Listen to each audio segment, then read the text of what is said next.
welcome to In Touch. I'm Lucy Sondels here at the Western Star Cemetery on location with David Rodich. We're going to discover some of the origins of Wadsworth, and David's going to tell us a little bit about the Falk house that we just saw. Well, the house that we saw in our opening is known as the Falk Homestead, and it's one of the few standing landmarks in the area of Western Star. As we've talked previously, the settlers who came to the area we know as Wadsworth actually settled on its eastern boundary in this area. And originally Western Star was a thriving community, and one of the main families in this area were the Richards, which was headed by Jedediah and his sons. And this area was first known as Jedburg in his honor, till they picked the more appropriate name of Western Star. This Western Star was actually the second oldest incorporated community in the state of Ohio, second only to Marietta, and existed as a regularly incorporated municipality until 1939 when they surrendered their charter. We'll hear more about the Falk family later, but perhaps we could learn a little bit more about the history of this area and of Wadsworth by looking at some of the stones here in the cemetery. Okay, great idea. That will do.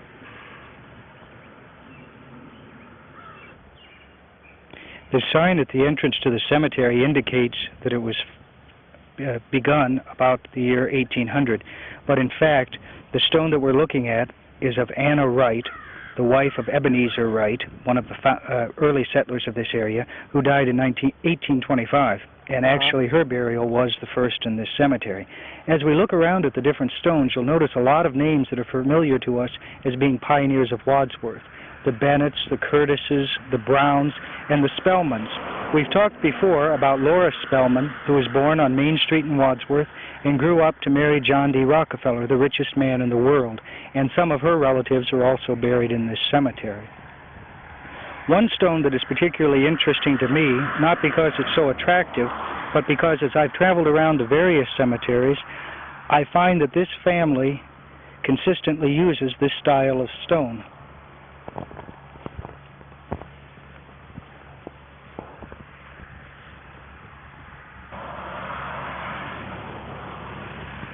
This is the stone here?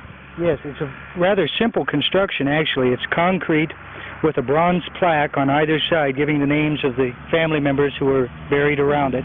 And if you go to our Woodland Cemetery in Wadsworth, you'll see a similar stone for the branch of the family that's buried there. And as I say, I found this same type of monument in other cemeteries in my travels, all belonging to the Sprague family. You've done a lot of research in this particular cemetery. Maybe we should wait till this tractor goes by.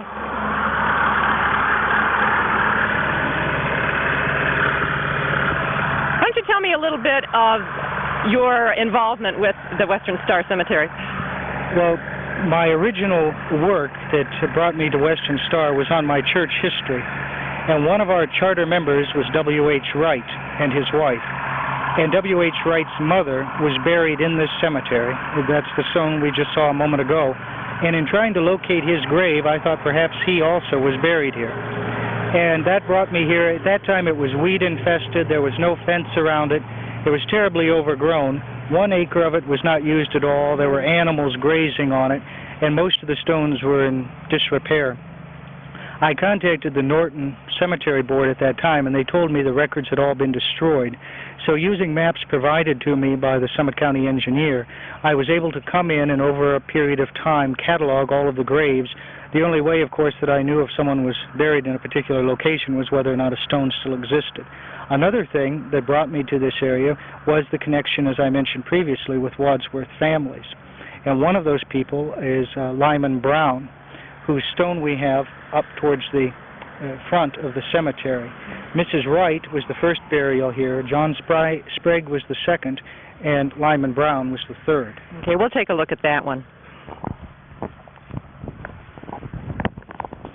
In this stone, for Lyman Brown, lists his cause of death, which would be a great find for a member of his family doing their genealogy who was unaware of this. Unfortunately, if you read the histories of our area, which are normally very reliable, it indicates that he was killed by being crushed under a load of stone in Akron.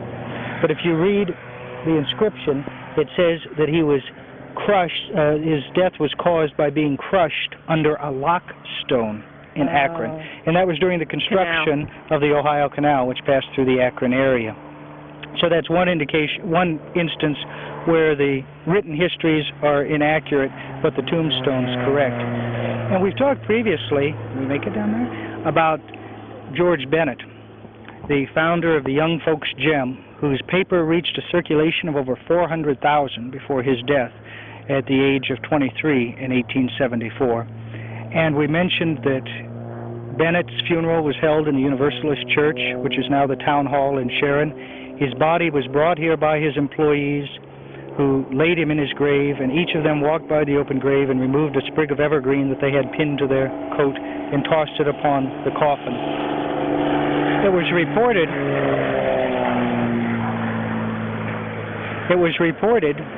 that he was unhappy being buried here and was seen to walk of nights within God's acre where he had his grave.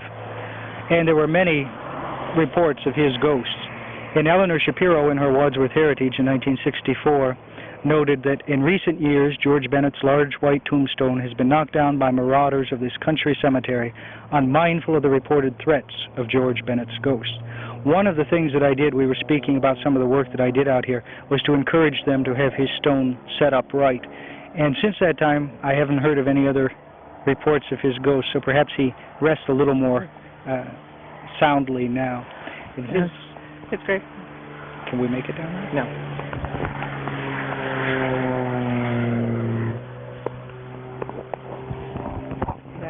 The stone that we just saw of Lyman Brown, many people refer to as marble, when in fact that's a sandstone monument.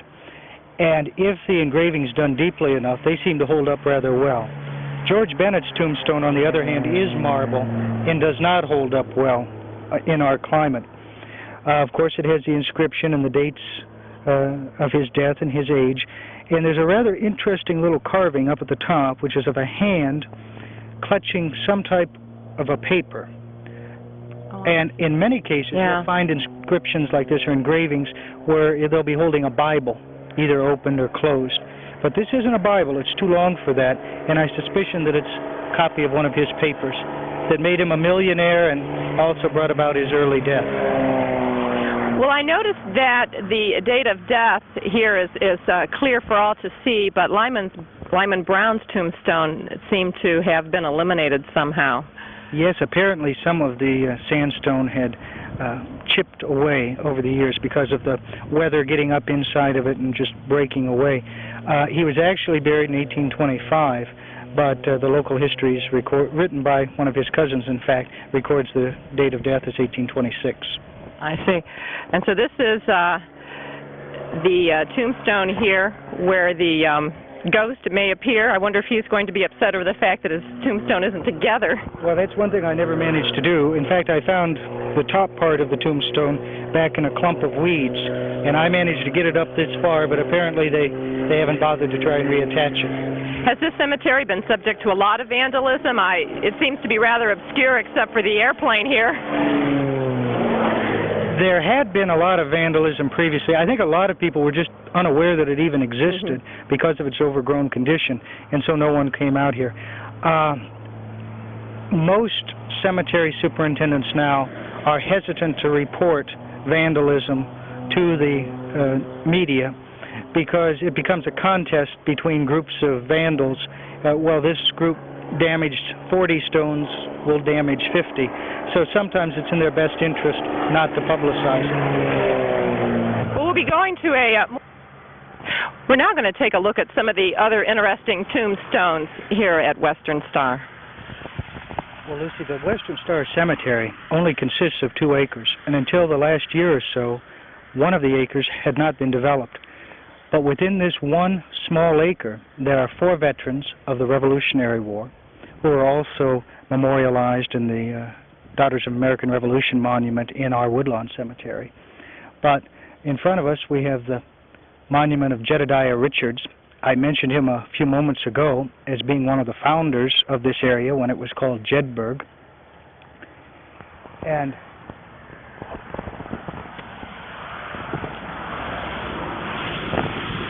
as we're walking down the row, I might point out this stone here, which is particularly interesting because of the carving at the top of it, which represents an angel blowing the trumpet on resurrection morn. And the entire stone, including the part that goes down into the ground, is very highly decorated, and this again is a sandstone monument. Next to it is the monument to Simeon Humphrey, who is another of the Revolutionary veterans in this area, and also one of the leaders of a very prominent pioneer family. That's really a pretty stone also, except it's been weathered quite heavily. Exactly. As we talked in answer to your question about the Lyman Brown Monument, water gets up between the layers of the sandstone and freezes, and then that's what causes it to flake off. But still, you can read quite a bit of the inscription. And before we leave, this is the grave of Alexander Griswold, who was another of the Revolutionary War soldiers that we had mentioned. Griswold is also a familiar name to people in Sharon Center because it's one of the prominent early families in that area. And having not been out to this cemetery in some time, I was rather surprised to see that in addition to his original marble marker that was placed here at the time of his death, someone has also added a government-issue veterans marker, which is available to all veterans regardless of war and regardless of how long they've been dead. So what I'm saying is if a veteran has died and their grave was never marked, or their original monument, as in the case of Mr. Griswold's, is wearing away and not really suitable to mark the grave of someone who served their country, it's possible to apply for a government-issued marker so that their memory will be perpetuated and their deeds will not go forgotten. Okay. Off to another location.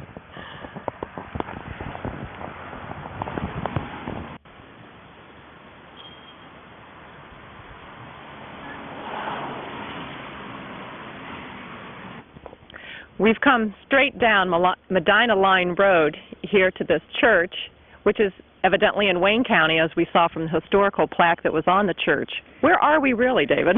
Well, actually, as we stand here in front of the Emmanuel Church, we are in Wayne County. As we look directly across the road, we're viewing Medina County, and diagonally to our right, over your shoulder, is Summit County. This church is at that intersection. We've talked before about the fact that there were two distinct groups that settled the area that we now call Wadsworth. The area that we just came from in Western Star was settled by the New England pioneers, primarily people from Connecticut and Vermont. This area in the southern part of the township, and actually we're in Chippewa Township, Wayne County at the moment, but this area was settled by what we call the Pennsylvania Dutch, primarily the Waltz, Simcox, and Bachman families. And even though they arrived at the same time as the pioneers in the northern part of Wadsworth, they were still separate because of their customs and because of their language. And they even went so far as to have their own churches and their own burying grounds. Even in death, they did not join the New Englanders. As we remember, Wadsworth is in the southern tier of the Connecticut Western Reserve. The line in front of us, which is Eastern Road, was known as the Congress Line because it divided the Western Reserve lands from the Congress lands where we're standing. The people in the north, in Wadsworth, called it the Congress Line. The people to the south called it the Yankee Line. And this group of people, who were primarily of the Lutheran and the Reformed denominations, came together and formed a union. In other words, they would have one building, one church edifice, and they would conduct services together. In the case of this area, they would hold preaching for the Lutherans on one Sunday, and on the alternate Sunday they would have Reformed preaching. Though generally there wasn't a lot to do on Sunday other than go to church, so generally people of both denominations would attend, and of course the preaching was in German. They weren't too bothered about theological differences, and it was said that the only main difference between them was that the Lutherans began the Lord's Prayer with Vater Unser, and the Reformed with Unser Vater. Now, they began in a small, after meeting in families' homes in 1817. By 1827, they built their first church building, which was approximately on the site of the church that we see behind us. And of course, it was of log cabin construction. They grew rapidly and served as a mother church for other German Reformed and Lutheran congregations in this whole area. And their membership grew rapidly, and it was necessary to build a larger building. And so in 1838, they built diagonally across the road on the corner of what is now, in 1838, they built diagonally across the road in what is now Summit County, but at that time was Medina County. We should remember that after Medina County was formed in 1818, it was broken off from Portage County and contained that row of, or that line of townships to the east. When Summit County was formed, that easternmost row or line of townships was broken off and became part of Summit County. And this would include Norton and Copley and all the other townships in that row. The church that they built was of unusually large size for the time. It had balconies around three corners or three sides of the sanctuary and required 2 stoves to heat it. It seated over 600 people because, as I say, they drew people in from all around. And this building was unusually large and high, and it was because of this distinction, the construction of that building, that we refer to the congregation now as the High Church. Has nothing to do with their religious service being a high service. Exactly not. It had to do with the construction of this very large building. As churches developed in other communities and people transferred their memberships there, it was no longer necessary to maintain such a large edifice. And so in 1873, on July the 6th, they laid the cornerstone for the building behind us. And that cornerstone was laid by the Reverend Dr. S.B.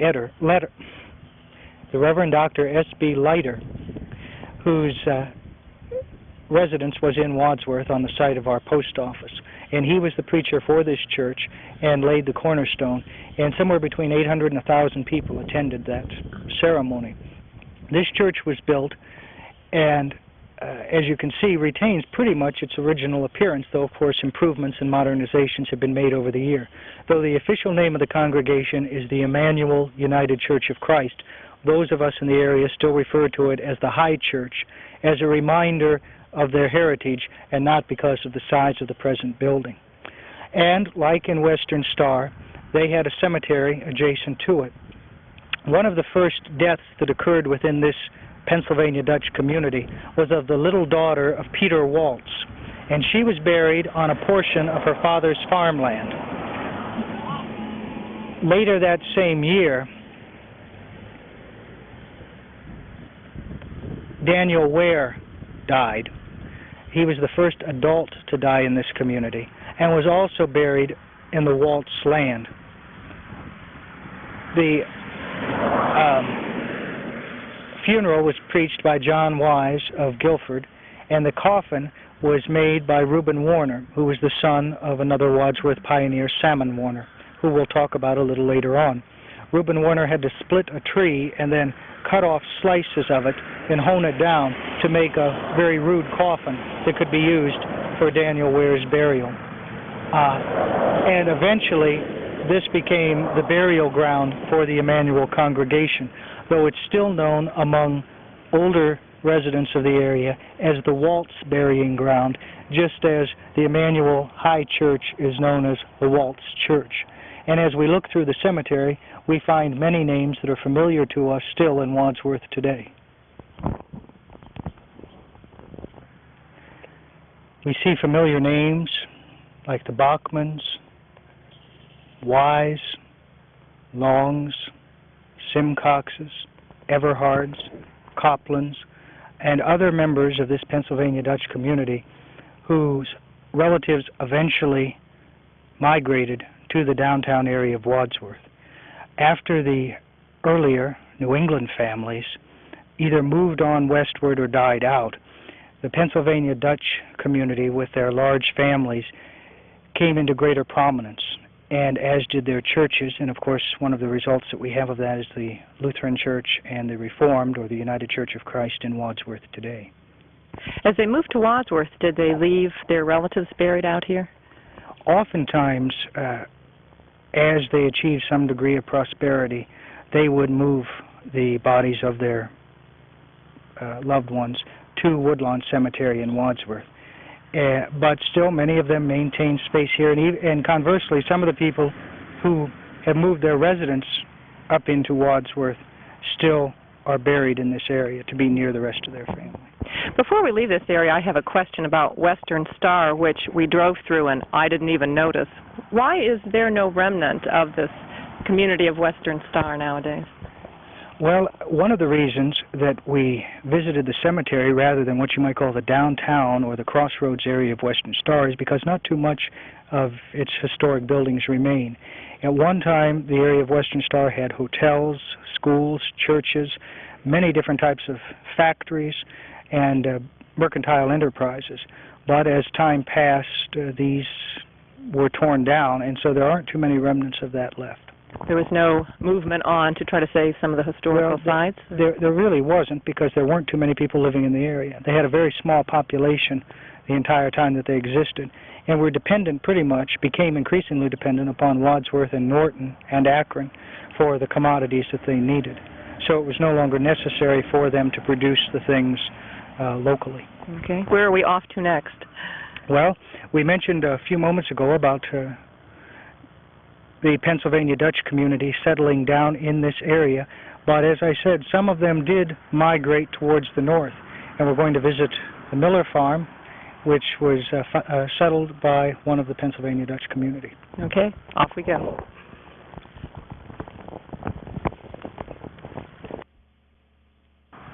Well, Lucy, we've moved from the Pennsylvania Dutch community down in the southern part of Wadsworth Township to what you might call the center. We're just on Broad Street, east of the high school, and we're standing in front of the house that was the farmhouse of Jacob Miller. Jacob Miller was one of the Pennsylvania Dutchmen who moved or migrated more towards the center of the community, along with the New Englanders. He came to Wadsworth in 1816 and settled this farm, which originally covered many, many more acres than it does today. He built a first log cabin, and it was on his property, near the intersection of Broad Street and Silver Creek, that the first schoolhouse was built in 1816. And of course, as we've talked previously, that also housed the first worship services in Wadsworth until the congregations were able to build their own church edifices. In 1830, Mr. Miller, who had prospered through his farming and other ventures, was able to build a larger, more comfortable house for his growing family, and built the building that we see behind us. Clay was dug in the hillside nearby and was placed in a large pit with water, and teams of oxen were driven back and forth through this pit to mix it, and then each brick was molded by hand, and this 2.5-story Pennsylvania-style farmhouse was built.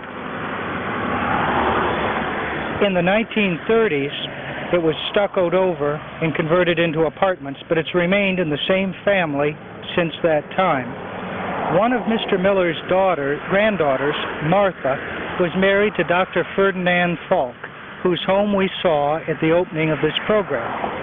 As I mentioned at that time, Dr. Falk was a Civil War surgeon and had been wounded in battle, and in 1867 died of complications of that wound, leaving his widow and a 3-month-old son. His son, the former Martha Miller, moved back in temporarily with her parents, who were now occupying the home and the farm that was built by her grandfather, but soon was married to a neighbor, Frank Springer, and moved with her small son to his farm just down the road. Now, as I mentioned, this farmhouse and this property has remained in the descendants of the Miller family, currently the property of Mrs. Carl Schaefer, and in fact the barn on this building was built in 1898, the year that Mrs. Schaefer was born. Do you have a picture to show us? Civil War, and it's very fascinating reading. I've seen it a couple of times, but I've never read it. And I asked Bob Schaefer last night on the phone. We're on the Springer Farm, which is across from the high school. Quite a busy street going. behind us. We have quite a bit of competition today every place that we've gone.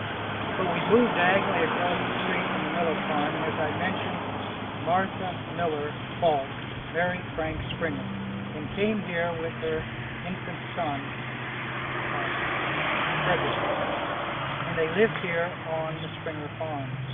As the years passed, Fred Falk, the son, grew into manhood, joined the National Guard, and was very prominent in all sorts of local activities. Also, he was considered to be the most eligible bachelor in town, and was a delight to young women as he ice-skated on the pom-poms from morning till dusk, and cut quite a dashing figure. As we looked at some pictures before, such as this group of milkmaids and his flag corps, and some of the other groups of young women that he organized, and we're not really sure what their purpose was, but they seemed to be having a good time. But in 1891, Fred Falk was married to Effie Harder, a member of the CityLink family from Western Star, and settled down housekeeping. First on the Miller farm, that we visited a moment ago, and then later building his own home at 351 Broad Street. Besides managing the farm, he also entered into the shoe business with Will Parks. They purchased the former Jefferson Town shoe from his cousin and operated this on Main Street in the room where the Christian bookstore is now located, and sold a line of what are called walkover shoes. And Fred Falk was still active in military affairs, and in fact it was above his store that the American Legion was organized in 1919, and that served as their first home until they purchased their own building across the street. We have a picture here. This is the official portrait of Fred Falk, who served as mayor of Wadsworth from 1922 to 1926, and you notice that even in his official portrait, he's in a military uniform. Now, Mayor Falk's mother died, and Frank Springer was married for another time. He was married again, and lived here until his death. Now, the Abel family in Wadsworth owned most of the land, they and their relations, along the diagonal road from Wadsworth to Medina, and were in fact the largest landowners in Medina County at some time. But when the great they cast about for their own farm and decided that the Springer farm was the perfect one for them, secured a promise that if it was ever sold, they would have the first option to buy it. So they received word that Frank Springer had bought it. And though they were sad at his passing, they came out to seize the opportunity to purchase the farm. And when they arrived here at the turn of the century, there was no one at home. And very shortly, the funeral cortege arrived, returning from the cemetery. They hadn't been advised that he had just been and only just been buried. But it was fortunate that they arrived when they did, because the next day several other necessaries arrived. And if they had got their claim in first, they would have lost that opportunity. Now the size of the farm has been reduced. Various portions of it have been sold off. But Grace Coons continued to occupy this farm until her death in 1988 at the age of 100. And it's now the home of her daughter, Grace Marion, who was a long-time Wadsworth citizen. And still, as we look around us here, we can see some of their land still being used for the cultivation of crops.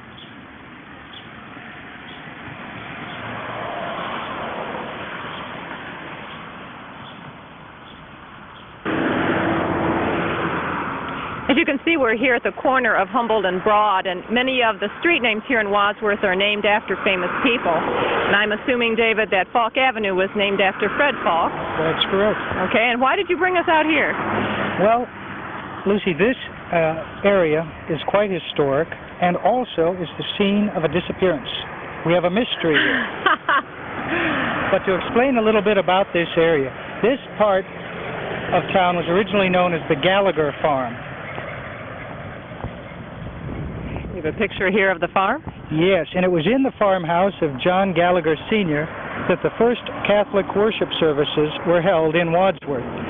Many of the people who had worked on the railroad were of Irish descent and consequently Catholic, and stayed on to work here in town in the coal mines and in the other industries. And they had no place to worship. It was necessary for many of them to walk as far as Doylestown in order to visit a church or attend a church on Sunday. And so they began worship services in Mr. Gallagher's farmhouse, and then in 1886 built the first church in Wadsworth, the first Catholic church, which was a mission church on the site of the present Catholic Church. But to get back to the allotments, one of the prominent families of the River Styx area were the Lyceys. And Alvin D. Lycey was an attorney, a member of the state legislature, and was renowned as an orator in this area. In fact, they had a building at River Styx called Lycey Hall, where lyceums and different types of public meetings were held, where people would go and listen to poetry readings or speeches on current events of the day. Alvin Lycey's son, John O. Lycey, was a veteran of the Spanish-American War and was also an attorney. And in 1905, when the Myers Block was built, now occupied by Holmesbrook Hardware and the Accurate store, he opened an office on the second floor. Now, around this same time, Joe Bender, who was a well-known personality in Wadsworth for many years, opened a newsstand just next to where the Wadsworth Printing Center is located at this time. And John Lycey became one of his customers. A notice appeared in the newspaper in 1912 that Lycey and, this was in 1908, that Lycey and Bill Swisher, the editor of the newspaper, were going into partnership to develop the Gallagher farm. Well, Joe Bender told John Lycey one day that he would like to have several of these lots for investment purposes. But weeks passed and he heard no more about it. So one day when he questioned Lycey about it, he said that Swisher had pulled out of the deal and he was looking for another partner, and asked Bender whether or not he would be willing to go in as partners with him. So together, Joe Bender and J.O. Lycey purchased the 10-acre Gallagher farm and began allotting it for building purposes. And this partnership continued for 3 years until about 1912. And when this partnership dissolved, they divided up the unsold lots. And John Lycey took the original Gallagher farmhouse, which he moved to the far end of the street and remodeled into a more modern residence, and built 2 other houses on lots that he had reserved. Then he purchased 2 acres that had belonged to Joe Bender, and using the lumber that had been taken from the first Reformed Church of Wadsworth, built what became Wadsworth's first first apartment house.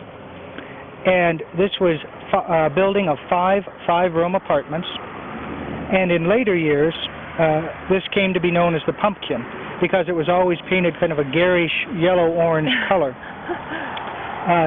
John Lycey did not have an easy life, and really felt that his talents and the arts, which he loved so much, were not appreciated in Wadsworth.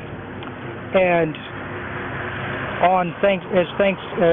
the early part of 1913, he invited Joe Bender up to the lot behind his Pumpkin apartment house, where he had laid a fresh patch of concrete.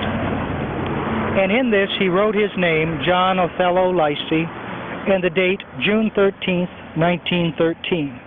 And Joe Bender asked him if he wasn't superstitious about signing his name to something with so many Friday 13th. This was Friday the 13th. And he said no, said that what was going to come was going to come. He had no control over it. Then as Thanksgiving came in 1913, Joe Lycey was invited to Thanksgiving dinner with relatives in Akron. And he was in a particularly good mood that day, and they had a hymn sing, which was quite common after a large family dinner. And there was one hymn that touched him particularly, and he asked the crowd to repeat it a second time. It brought tears to his eyes. He loved it so much. But apparently something didn't agree with him after this dinner, and he felt uncomfortable, had some sort of an illness. And on the Saturday after Thanksgiving, as they were closing the restaurant for the night, Lycey came in and asked Joe Bender's sister if she wouldn't make him a couple of poached eggs because he wanted something soft on his stomach. He said he hadn't been able to eat.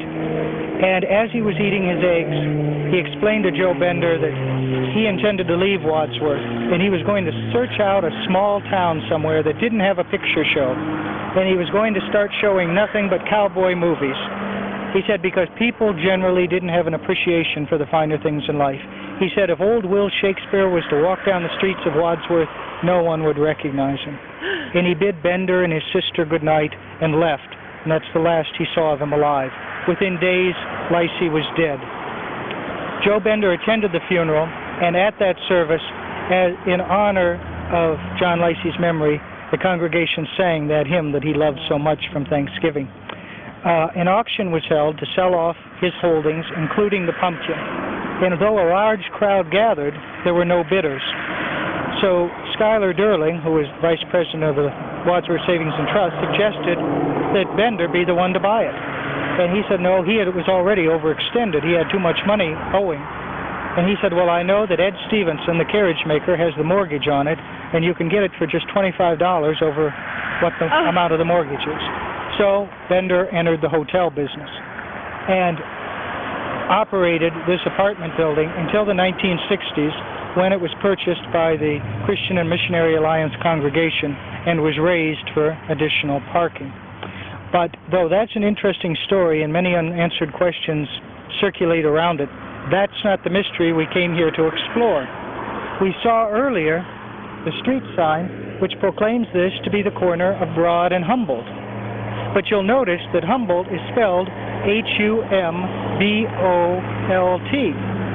Now, when they were casting about for a name for this allotment, incidentally, I should mention, this allotment where we are, which is only within a block or so of downtown, was known as the Heights allotment, because at that time it was considered so far up and out of town. And Lacey suggested the name Humboldt. Bender said, well, who's Humboldt? And Lacey explained that it was Alexander von Humboldt. Said he was a great scientist and one of the early leaders of the ecology movement. And he had no truck with organized religion. He was a man of science. And Bender often reflected in later days just what Lacey would think of it now if he could see his street, named after the great atheist, with a parochial school at one end and a Protestant church at the other. We might mention that behind us is the residence of Joe Bender. Actually, this house was built by W.S. Hostetler, the editor of the newspaper who succeeded Mr. Swisher, and was built by the same architect, Reynold Hinsdale, who designed the Grace Lutheran Church. It was later owned by Harry Mensch and then by Warner Williard, the owner of the Wadsworth Lumber Company, before Joe Bender and his wife bought it. But to get back to our mystery, we're missing a D. In Humboldt. We're missing a D in Humboldt, and I've tried diligently to determine what might have happened to this. And here, this looks like a man who might just be able to tell us. Chief King, can you give us some indication of what action is being taken by your department to help us track down the mysterious disappearance of our missing consonant? We have examined that on numerous occasions. We know it's missing. What has us baffled is the fact it appears to be properly placed upon the placard sign itself. Therefore, we're beginning to believe that the person who made the sign may not have known how to spell the street name rather than anything being stolen or vandalized. Would it be safe to say, Chief King, that you're presuming an inside job? There is probably a cover-up. They should have consulted you, right, David? Well, Lucy, there you have it from an official source. But our search is not ended, and we're going to follow this mystery till its conclusion. And I will work with David as much as I can to locate the missing D. Thank you. Thank you, Chief. Thank you.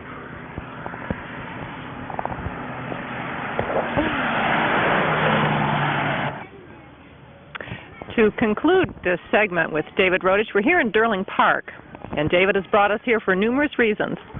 Well, we've come up to the other end of Humboldt Avenue. Just beyond us is the site where we mentioned the pumpkin apartment house having once stood before being raised for parking lot. Is the parking here? Right, for the Wadsworth Alliance Church. And Durling Park was a oft-used area just after the turn of the century when it was gifted to the city by the Durling heirs. J.K. Durling and Schuyler Durling, his son, and his other son, John H. Durling, were developers of what we would call Lower Highland Avenue and also this general area. And there were certain parts of land that were not suitable for housing because of the terrain. And this was donated to the city as a park with the provision that it always bear the Durling name. And over the years it's been developed and been the scene of family picnics and competitions and outings for all sorts of different groups. The shelter house behind us is really of recent vintage. It replaced the original shelter house, which had been built in 1924 by the Lions Club, and unfortunately it was destroyed by vandals. But this is a very near replica of the original.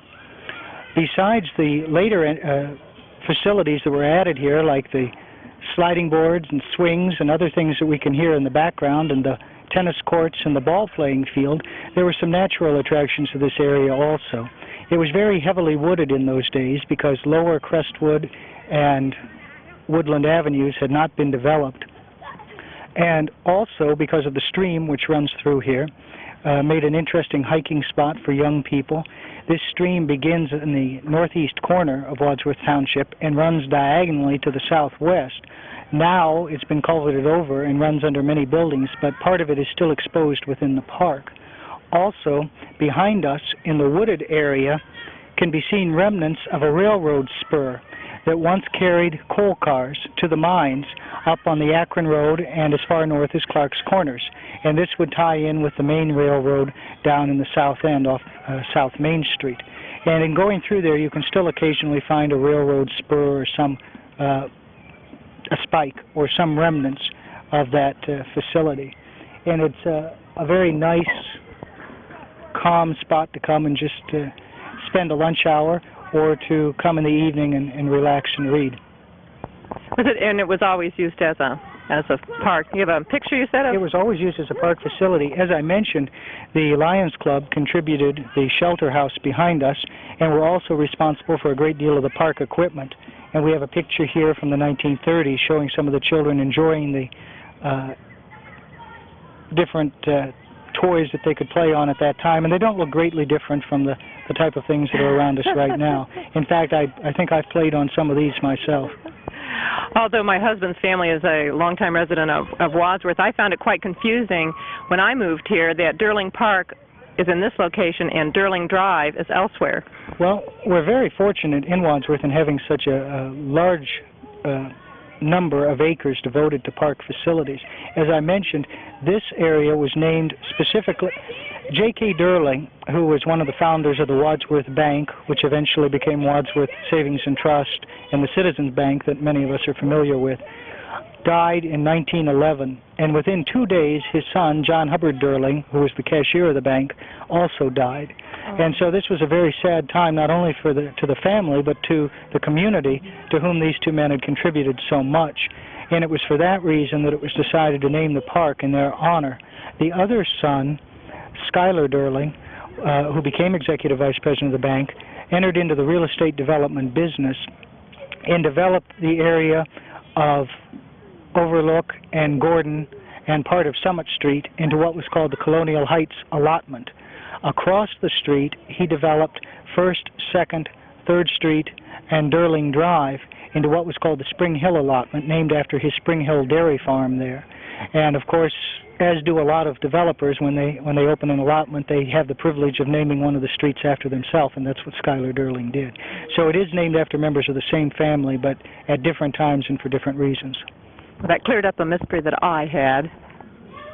Well, thank you very much. Is this the conclusion of our program, and hopefully I can persuade David to take us on location again. Thank you for watching. Oops. I see that swing is vacant now, so I think I'm going to head over that direction.